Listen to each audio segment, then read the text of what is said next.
Hello students, let's learn about management of hyperkalemia. So आज हम लोग हाइपरकैलेमिया के बारे में सीखेंगे। तो हाइपरकैलेमिया क्या होता है? तो हाइपरकैलेमिया सीखने से पहले आप लोग देखो यहाँ पर नॉर्मल पोटेशियम लेवल कितना होता है, 3.5 से 5 mol पर लीटर होता है। हाइपरकैलेमिया में क्या होता है, पोटेशियम लेवल ज़्यादा हो जाता है, ब्लड में पोटेशियम लेवल 5.5 mol पर लीटर से ज़्यादा हो जाता है। तो आप लोग देखो यहाँ पर नॉर्मल पोटेशियम लेवल 3.5 से 5, बहुत सारे बुक्स में 5.1 भी है, ठीक है। तो यहाँ पर देखो हाइपरकैलेमिया में पोटेशियम लेवल 5.5 से ज़्यादा हो जाएगा, ठीक है। तो याद रखना, तो ब्लड में पोटेशियम लेवल 5.5 mol पर लीटर से ज़्यादा। तो यहाँ पर कॉजेज़, बहुत सारे कॉजेज़ होता है।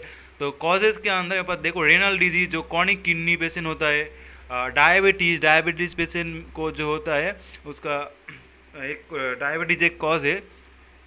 तो केमोथेरापी, जिस पेशेंट कैंसर पेशेंट को केमोथेरापी चल रहा है, वहाँ पर major trauma, crush injury, muscle pain suggestive of rhabdomyolysis. Rhabdomyolysis मतलब जो मसल डिस्ट्रॉय हो रहा है, ठीक है। तो आप लोग यहाँ पर देखो, और जो साइन सिम्टम्स है हाइपरकैलेमिया का, muscle weakness, fatigue, tingling sensation, nausea and vomiting, palpitation, irregular heart beat, chest pain. तो पोटेशियम गड़बड़ जाने से तो क्या होता है, हार्ट बीट में चेंज जाता है, ठीक है। तो sudden collapse, hypertension, oedema, muscle tenderness, jaundice भी हो सकता है, ठीक है। आप लोग देखो यहाँ पर जो पोटेशियम ज़्यादा हो जाने से क्या होता, वहाँ पर हार्ट बीट भी इरेगुलर हो जाता है, ठीक है।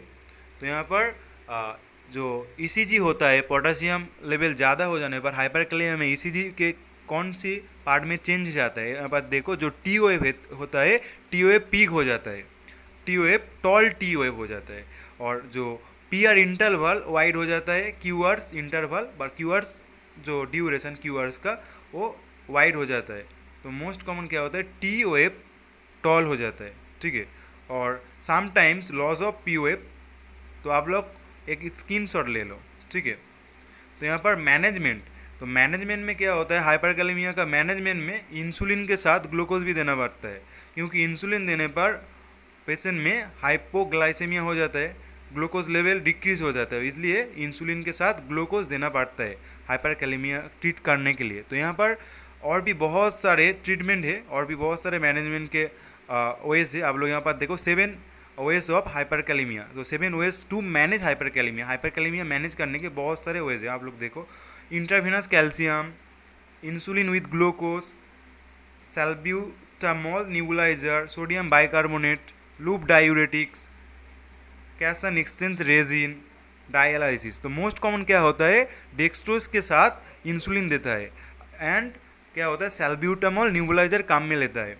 जब बहुत बहुत यहाँ पर सीवियर हाइपरकैलेमिया में डायलाइसिस करना पड़ता है।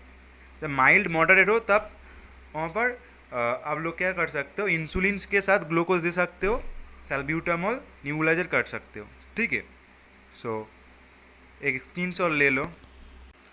तो यहाँ पर बहुत ज़्यादा सीवियर हो जाने पे डायलिसिस करता है, ठीक है। एक स्क्रीनशॉट ले लो आप लोग। Thank you for watching MG nursing classes. Thank you.